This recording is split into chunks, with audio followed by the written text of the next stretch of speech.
इस कार्यक्रम के प्रायोजक हैं श्री निहाल चंद्र जी जैन, श्रीमती अचरज कुमारी जैन, श्री घेवर चंद्र जी जैन, श्रीमती कल्पना देवी जैन, श्रीमती सुनीता जैन, श्री विनय जैन, श्रीमती पूर्वी जैन, जयपुर, राजस्थान।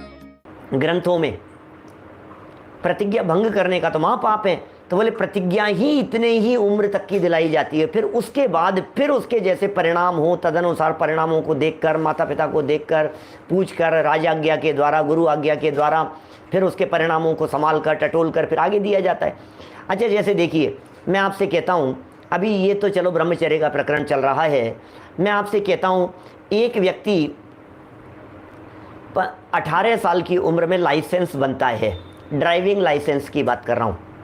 गाड़ी ड्राइव करने के लिए, 2 व्हीलर 4 व्हीलर ड्राइव करने के लिए ड्राइविंग लाइसेंस अपने यहाँ भारत में 18 वर्ष की उम्र में बनता है।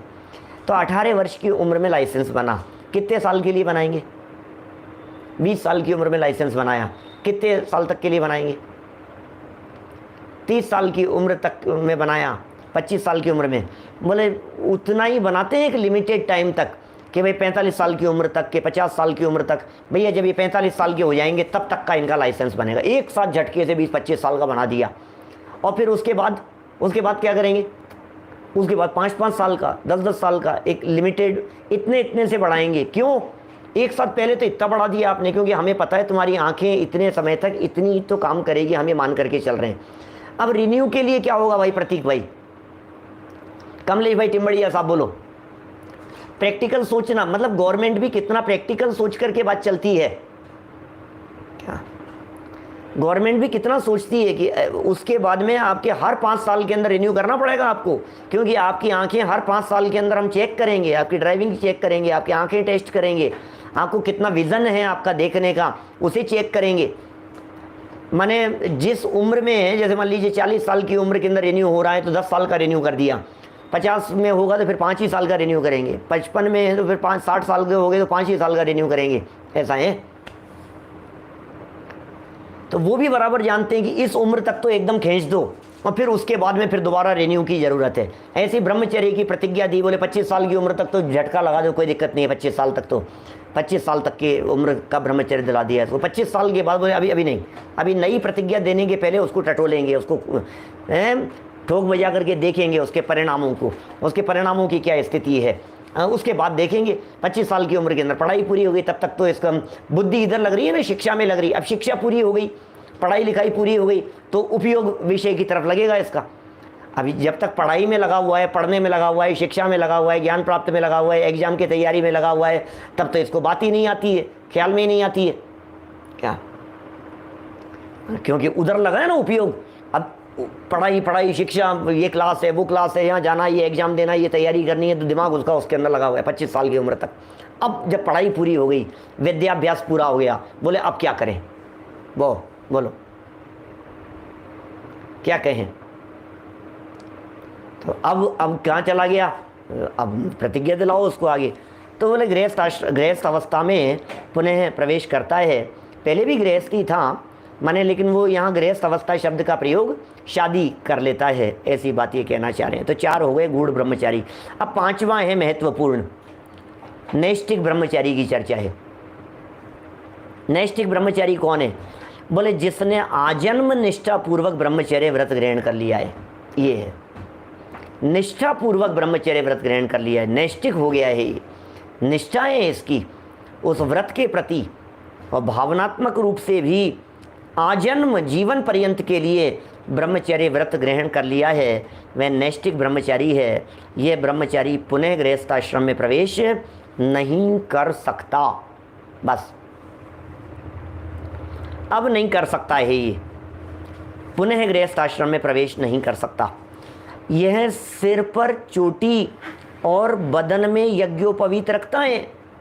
अब वो तो ब्रह्मचारी हो गया ना, मतलब दूसरे व्यक्ति को लगे भैया ये तो हाँ ये ब्रह्मचारी है ये, तो सिर पर चोटी, बदन में यज्ञोपवीत रखता है, सफ़ेद कपड़े और कोपीन पहनता है। कोपीन माने लंगोटी कहते हैं, कोपीन सफ़ेद कपड़े लंगोट पहनता है। देव पूजा, गुरुओं की उपासना आदि धर्म साधन के कार्यों में सदा लवलीन रहे।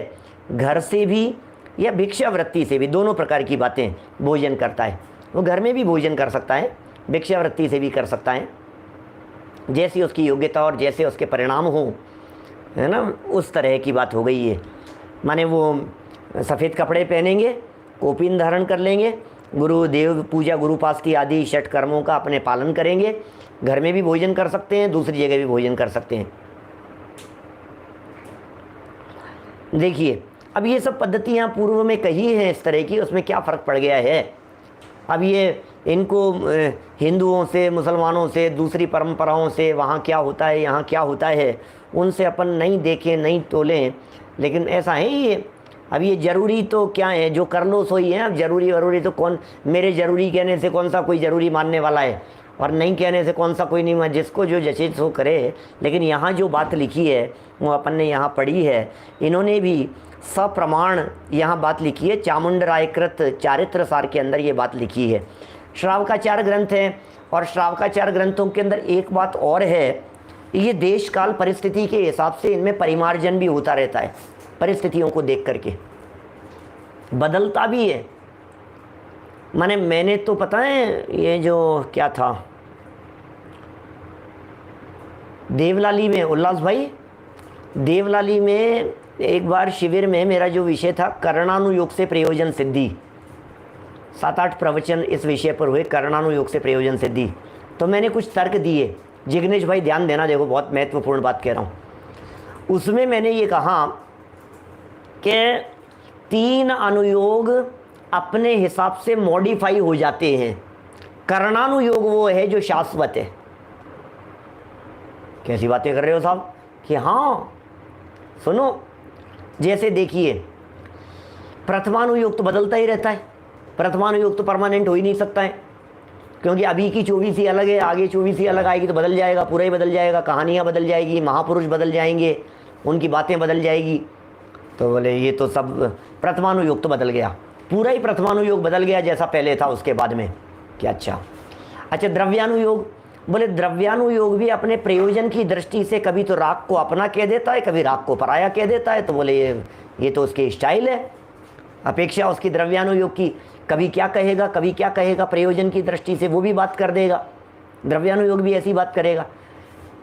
चरणानुयोग भी मरीज देख करके उपचार करने की बात करता है। चरणानुयोग भूमिका के अनुसार आचरण पालन करने की बात करता है। बोले सुनो, गृहस्थ के पास में यदि पैसा नहीं हो तो वो 2 कौड़ी का, और मुनि होकर के पैसा रखे तो वो 2 कौड़ी का। आप समझ रहे हैं? इसके पास में नहीं होवे तो बेकार, और मुनि बन करके यदि रखे तो वो बेकार। ये कैसी बात कर रहे हो आप? कि हाँ, चरणानुयोग के अंदर अलग अलग देश काल परिस्थिति के हिसाब से अष्ट मूल गुण बदलते रहे। भाई साहब, श्रावकों के क्या बात कर रहे हैं आप? हमारे वीतरागी संतों ने श्रावकों के जीवन को परिमार्जन करने के हिसाब से अलग अलग प्रकार से मूल गुणों की चर्चा की है। श्रावक के अष्ट मूल गुण कौन से? पंच उदंबर, फल और मध्य मांस मधु का त्याग। बोले नहीं, कई एंगल से बतलाएं। कहीं देव दर्शन को भी मूल गुण में शामिल किया है, कहीं पानी छानने को भी मूल गुणों के अंदर शामिल किया है, कहीं जीव दया को भी मूल गुणों में शामिल किया है, उनको उनमें गर्भित कर लिया, फिर अलग से गिना दिए। ऐसे ऐसे कई तरह से बातें मिलेगी आपको। तो चरणानुयोग के अंदर इस तरह की बातें मिलेगी। तो अभी ये कह रहे हैं कि भाई ये इस शास्त्र के अंदर कह रहे हैं कि आप चोटी रखता है, कोपीन पहनता है, यज्ञोपवीत धारण करता है, धर्म साधनों में संलग्न रहता है, माने जिससे लोगों को भी उसको ब्रह्मचर्य की प्रेरणा मिलती रहे और स्वयं भी होवे ऐसा। ठीक है ना? लेकिन जो कर्णानुयोग है वो अनचेंजेबल है।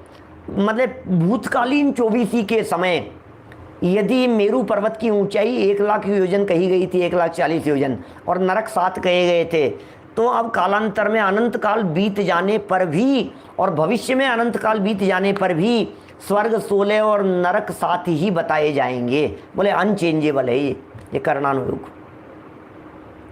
ऐसा धर्म कांटा है, उसमें कोई परिवर्तन नहीं होता है। कर्णानुयोग ऐसा परमानेंट है। वैसे द्रव्यानुयोग भी नहीं बदलता है। वस्तु का स्वरूप की दृष्टि से यदि बात करो तो द्रव्यानुयोग भी नहीं बदलता है, लेकिन द्रव्यानुयोग में न्याय है ना, चूंकि द्रव्यानुयोग में न्याय है, प्रमाण है, विवक्षाएं हैं, द्रव्य क्षेत्र काल भाव के एंगल हैं, तो प्रतिपादन करने में एंगल बदल जाता है, प्रतिपादन करने में बातें बदल जाती है। एक व्यक्ति किस एंगल से कह रहा है, दूसरे व्यक्ति किस एंगल से कह रहा है। एक व्यक्ति प्रवचन नित्यता के एंगल से कर रहा है तो दूसरा व्यक्ति अनित्यता के एंगल को हाईलाइट कर रहा है। तो अनित्यता के एंगल को हाईलाइट किया, नित्यता के एंगल को हाईलाइट किया। अब दोनों बातें परस्पर विरोधी दिखाई दे रही है और दोनों द्रव्यानुयोग की बातें हैं। करणानुयोग में ऐसा नहीं होगा। करणानुयोग के अंदर जो जैसी बात होगी वैसी बतलाई जाएगी। बच्चा बोले चाहे बूढ़ा बोले, चाहे बहुत पढ़ा लिखा बोले, चाहे कम पढ़ा लिखा बोले, उसमें अपेक्षाएं नहीं लगेगी बिल्कुल भी। ख्याल में आ रही है बात। देखो क्या कह रहे हैं यहाँ। तो ये 5 प्रकार के ब्रह्मचारी हो गए। 4 प्रकार के आश्रमों की चर्चा की हमने आपके बीच में और 5 प्रकार के ब्रह्मचारियों की चर्चा भी यहाँ हमने कर ली। ये 5वें प्रकार के निष्ठावान ब्रह्मचारी जो जीव हैं, ये धर्म कार्यों में संलग्न रहते हैं। भोजन कहाँ करते हैं, खुद भी बना सकते हैं, घर में भी कर सकते हैं, और संघ में यदि कदाचित रहें, बाहर रहें, तो फिर चौके में जाकर के भी ये जगह जगह जाकर के भी भोजन ग्रहण कर सकते हैं। भिक्षावृत्ति से भी भोजन ग्रहण कर सकते हैं। गृह त्यागी भी हो सकते हैं और गृहवासी भी हो सकते हैं।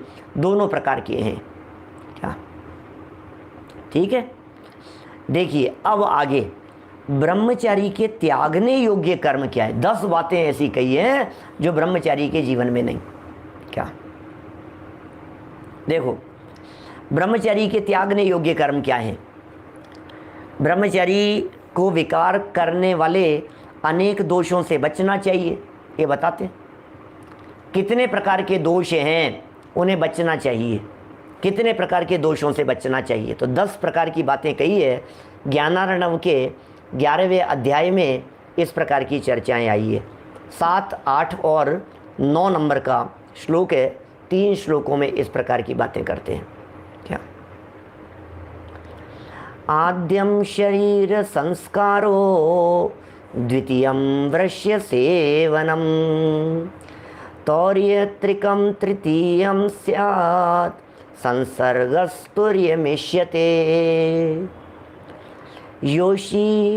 योषिद विषय संकल्प है पंचमं परिकीर्तितम तदंग वीक्षणं षष्ठं संस्कार है सप्तमं मतम पूर्वानुभोग संभोग संस्मरणं स्यात् तदष्टमं नवमं भाविनी चिंता दशमं भस्ति मोक्षणम। 10 बातें यहाँ कही है ज्ञानार्णव में। सावधानी रखने योग्य बात है। अरे ब्रह्मचर्य ऐसे ही नहीं होता है। ब्रह्मचर्य व्रत के पालन के लिए ब्रह्म में चरण करने का नाम यदि ब्रह्मचर्य है, ब्रह्म स्वरूप में लीन होने का नाम यदि ब्रह्मचर्य है, तो ब्रह्म स्वरूप में लीन होने से जो बातें 5 इंद्रियों के विषय भोग यदि बाधा उत्पन्न करते हैं क्या, तो उनसे बचना चाहिए, उनसे दूर रहना चाहिए। क्या उनसे बचने का प्रयत्न करना चाहिए। 5 ही इंद्रियों से। स्त्री राग कथा श्रवण कल हमने सूत्र पढ़ करके बतलाया था उमा स्वामी आचार्य का तत्वार सूत्र का। वहाँ 5 बातें कही थी, उनको बढ़ा करके यहाँ 5 कीजिएगा। 10 बातें कह दी गई है ब्रह्मचर्य के संदर्भ में। स्त्री राग कथा श्रवण, तन मनोहर अंग निरीक्षण, पूर्व रतानुस्मरण, वृश्येष्ठ रस, स्वशरीर संस्कार, त्यागा, इन सब का त्याग है। क्या समझ में आ रही है बात। इन सब का त्याग क्या कह रहे हैं। अर्थ 1 नंबर, शरीर का विकार रूप संस्कार न करें। बोलो, संस्कार ही नहीं करें। ब्रह्मचारी व्यक्ति, त्यागी व्यक्ति, सन्यासी, गृह त्यागी, अब ये व्यक्ति ब्रह्मचारी अब शरीर संस्कार कर रहा है, सज रहा संवर रहा है, तो भैया तुझे सजने की क्या ज़रूरत है। बाल बनाने की, चेहरा देखने की क्या ज़रूरत क्या है। अच्छा बन ठन करके रहने की। ये बन ठन करके रहना ये तो दूसरों को अट्रैक्ट करने की वृत्ति है। दूसरों को आकर्षित करने के लिए सजा जाता है, सुंदर दिखा जाता है। सुंदर दिखने का परिणाम नहीं हो, ऐसा होता है ब्रह्मचारी। ब्रह्मचारी की भावना है इस प्रकार की। ऐसे अनेक प्रकार के दोष हैं। इन दोषों से बचने के लिए यहाँ इस प्रकार की बात कह रहे हैं। क्यों सज धज करके रहें, क्यों संवर करके रहें। शिवकांत जी साहब बोलो, मुकेश जी तन्मय साहब विदिशा से बतलाएं क्यों हुए ऐसा। ये ब्रह्मचारियों के लिए कह रहे हैं। नंबर 2, स्त्रियों को सेवन नहीं करें। सेवन नहीं करें, संपर्क नहीं करें, दूरी बना करके रखें, सेवन नहीं करें की चर्चा है यहाँ तो प्रथम तो, फिर आगे चौथे पॉइंट में आएगी चर्चा। तीसरा पॉइंट है गीत, नृत्य, वादित्र, नाच आदि न देखें और न सुने। क्या? देखना भी नहीं, सुनना भी नहीं, चर्चा भी नहीं। क्यों नृत्य देखना, दूसरों को थिरकते हुए दूसरों के अंगों को देखना, क्यों देखना? नाच गान भी नहीं, संगीत आदि भी नहीं, फिल्मी गाने नहीं, इन सब से दूर श्रवण मात्र का त्याग कराया जाता है ब्रह्मचारियों के जीवन में। सातवीं प्रतिमाधारी ब्रह्मचारी की चर्चा चल रही है। सातवीं प्रतिमाधारी ब्रह्मचारी की अंदर में निर्मलता, पवित्रता होती है, तब वो बाहर में इन सब से विरक्त होता है। सीधा सा अर्थ ये हो गया मोक्ष भाई कि वो टीवी नहीं देखे, न्यूज़पेपर से भी बचने का प्रयत्न करे। टीवी तो विशेषकर हो गया, टीवी बात हो गई क्या? क्योंकि टीवी में, अरे टीवी देखने में 7 व्यसनों का पाप लगता है, 7 व्यसन का पाप लग जाता है उसमें। नृत्य, वादित्र, नाच, देखना और सुनना, दोनों की बातें हो गई। फिर चौथा नंबर का पॉइंट, स्त्रियों की संगति ना करें, संगति मात्र ना करें। स्त्रियों की संगति नहीं करें। अब लगेगा साहब स्त्रियों के लिए ऐसा करें, अरे स्त्रियां पुरुषों की संगति नहीं करें क्या? स्त्रियां पुरुषों की संगति नहीं करें, पुरुष स्त्रियों की संगति नहीं करें, संगति मात्र से भी दूर रहें।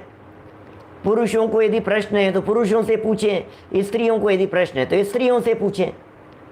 स्त्रियों के अंदर भी दुनिया भर में कितने विदुषी हैं, विद्वान हैं, ज्ञानी हैं, उनसे संपर्क करें ना, उनसे चर्चा करें ना, उनसे प्रश्न करें, उनसे वार्तालाप करें, उनसे पूछें, जो जिज्ञासा समाधान रखें।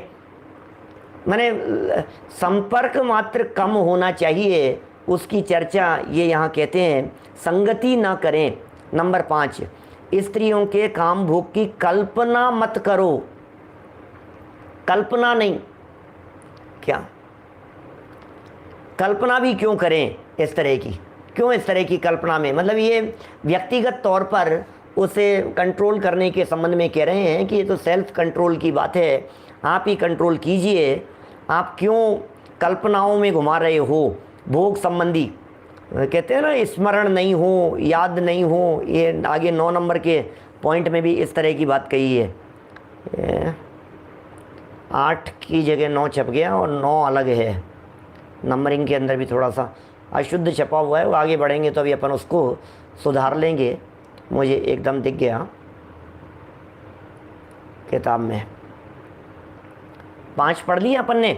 6 नंबर, स्त्रियों के मनोहर अंगों को न देखना। श्री राग कथा श्रवण, तन मनोहर अंग निरीक्षण। क्या निरीक्षण नहीं, देखना नहीं। अरे देखना नहीं का अर्थ ये नहीं कि टकरा जाना, क्या देखना नहीं का अर्थ है देखते नहीं रहना, ऐसा अर्थ है देखना नहीं। तो देखना नहीं। फिर 7वां नंबर का पॉइंट, किसी स्त्री का अंग दिख भी जाए तो चित्त में उसका विचार मत करो। दोषों से बचने के लिए ब्रह्मचर्य व्रत के संबंध में सावधानियां बतला रहे हैं। क्या प्रतिमा वालों की बात चल रही है? माने अच्छा, प्रतिमा वालों की बात चल रही है, इसका अर्थ कोई व्यक्ति ये नहीं समझ लेवे कि ये तो 7वीं प्रतिमा वालों की बात चल रही है, हमारे को तो छूट है, हम तो थोड़ी ना 7वीं प्रतिमा वाले हैं, हमारे लिए नहीं है ये बातें। जब हम 7वीं प्रतिमा वाले होंगे ना तब हम करेंगे ऐसा। क्या जब हम 7वीं प्रतिमा वाले होंगे ना तब हम इतना पालन करेंगे। अरे अभी पालन करना है, अभी आज से पालन करना है, ऐसा ये कह रहे हैं। क्या अभी पालन करना है, ये बात कही जा रही है यहाँ पर। देखो बड़ी सुंदर है ये सारी बातें जो यहाँ कही जा रही है, ध्यान रखें, ऐसी बातें कह रहे हैं। 6ठा हो गया। 7वां, किसी स्त्री का अंग दिख भी जाए तो चित्त में उसका विचार नहीं करें। 8वां पॉइंट, भोगे हुए भोगों को याद मत करो। क्यों पढ़ें, क्यों याद करें, क्यों पुरानी बातों को याद करें? हैं नरेश जी भाई साहब, न्यूज़पेपर में क्या मिलेगा बताओ तो सही, क्या मिलेगा? रोजाना दुनिया भर की उल्टी सीधी बातें, उल्टी सीधी नेगेटिव खबरें, कचरा ही तो आएगा दिमाग में। ठीक है, कुछ नॉलेज आपको बढ़ रही हो और कुछ आपका भाव हो कुछ इधर उधर जानने का, तो सो है, ठीक है। लेकिन ये कह रहे हैं विचार मात्र के ऊपर लगाम लगनी चाहिए। कल हमने लाइन बोली थी ना उसकी, दिन रात मेरे स्वामी मैं भावना ये भाऊं, उसकी लाइन है आगे बढ़ कर के जिग्नेश भाई, भोगे जो भोग पहले उनका न होवे सुमिरन। क्या? भोगे जो भोग पहले उनका न होवे सुमिरन। मैं राज संपदाया पद इंद्र का न चाहूं। क्या? अब राज संपदा चाह रहा है, इंद्र का पद चाह रहा है, भोगों को याद कर रहा है, उन्हें याद कर रहा है, पूर्व में भोगे हुए समय को याद कर रहा है, विषयों की बातें स्मरण कर रहा है, जवानी के दिनों को याद कर रहा है। भैया क्या क्या है उसमें, क्या रस है इन सब चीज़ों में? मैंने 15 साल पहले ऐसा किया था और 25 साल पहले ऐसा किया था और ऐसे, वो तो समय ही अलग ही था। और रस ले करके अपने जवानी की बातों को सुनाता है। भाई सावधान रहे। क्या बोलो? भोगे जो भोग पहले उनका न होवे सुमिरन। 8 नंबर का पॉइंट है ये, 9 की जगह 8 कर लेना, इसे सुधार करके याद मत करो। 9 नंबर का पॉइंट, आगामी काल संबंधी भोगों की इच्छा नहीं करो। बोलो, भूतकाल को याद मत करो, भविष्य के संदर्भ में इच्छा मत करो। अब ये इच्छा ही करे भविष्य के बारे में, यार काश मेरे साथ भी ऐसा हो जाए, मुझे भी ऐसा हो जाए, मैं भी चक्रवर्ती बन जाऊं, मेरे भी ऐसा हो जाए, मैं भी भोग भूमि के अंदर चला जाऊं, मैं भी इंद्र बन जाऊं। अरे वहाँ मिनिमम कम से कम 32 मिलती है वहाँ पर देवगति में। क्यों बात कर रहा है, क्या सोच रहा है? अरे आत्मा के अतीन्द्रिय आनंद जिनको सुहाता है उन्हें ये विषय भोग नहीं सुहाते हैं। जिन्हें अंदर का आनंद सुहाता है उन्हें बाहर की बातें नहीं सुहाती हैं, बाहर की बातें उन्हें पसंद नहीं आती है, बाहर का रस उनके जीवन में नहीं आता है, इसलिए उससे बचने का प्रयत्न करते हैं। 9 हो गए, 10वां 9 तक क्या हो गए? भोगे हुए को याद मत करो, ये भूत की बात हो गई 8वें में। और 9वें में भविष्य के भोगों की कल्पना मत करो, इच्छा मत करो, ये बातें हो गई 9। फिर 10 नंबर, शरीर से खोटी क्रिया करके वीर्यपात नहीं करो, खोटी चेष्टा मत करो देह आदिक से। ऊपर लिखे विकार के कारणों को नहीं मिलाना। ऊपर लिखे जो कारण बतलाए हैं इन विकार के कारणों को मिलाना नहीं। और यदि मिले, ऐसी परिस्थिति बन जाए, यदि ऐसा प्रसंग बन जाए, तो मन में शांति धारण कर उनको जीतना चाहिए। क्या करोगे आप? परिस्थिति बन गई, इस तरह की परिस्थिति बन गई, देखने का प्रसंग बन गया, संगति पड़ गई, साथ में उठने बैठने का प्रसंग बन गया, तो मन में शांति बनाए रखना, मन में शांति धारण करना, चित्त में उद्वेग नहीं पैदा होने देना, यही वीरों का कर्तव्य है। ये वीरता है। ये वीरता किसका नाम है? वो वीरता के संदर्भ, चित्त में उद्वेग नहीं हो, चित्त में चंचलता नहीं हो, चित्त में विकार नहीं हो, चित्त अत्यंत निर्मल हो, चित्त अत्यंत पवित्र हो। चित्त की निर्मलता और चित्त की पवित्रता ये उत्कृष्ट होनी चाहिए। उद्वेग माने क्या होता है? उद्वेग क्या चीज़ है? चित्त में उद्वेग नहीं पैदा होने देना। इस कार्यक्रम के प्रायोजक हैं श्री निहाल चंद्र जी जैन, श्रीमती अचरज कुमारी जैन, श्री घेवर चंद्र जी जैन, श्रीमती कल्पना देवी जैन, श्रीमती सुनीता जैन, श्री विनय जैन, श्रीमती पूर्वी जैन, जयपुर राजस्थान।